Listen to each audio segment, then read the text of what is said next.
Consumer Fraud Act is, and the full name of it is the Consumer Fraud and Deceptive Business Practices Act, and it's a very powerful statute that can be used both by the Attorney General and state's attorneys in various counties around the state, but also by private individuals who have been defrauded by a business.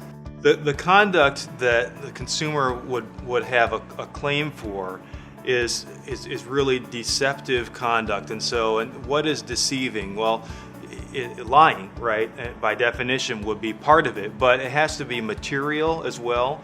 And so the issue is coming up in the course of a transaction.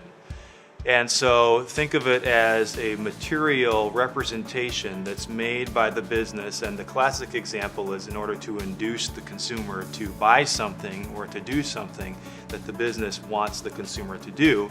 And so if they misrepresent what the consumer is paying for, then that will be a very clear example of a deception. It is broader than that, and sometimes can get into false advertising as well, and whether that could apply even if the consumer doesn't technically buy anything. The Act is designed to protect consumers, but consumer can also be defined broadly. So a consumer is not necessarily only a private individual, although that would certainly be one example of a consumer.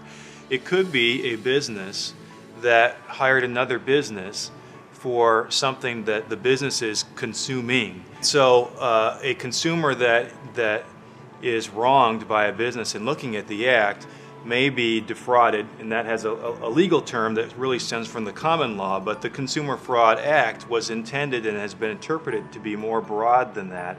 And so there is actually a distinction between fraud and what is a deceptive business practice. And so a consumer may not technically legally have been defrauded, but may have been deceived by that business and have recourse under the statute, again, either by working through the Attorney General's office and filing something administratively there, or by looking at filing a private lawsuit.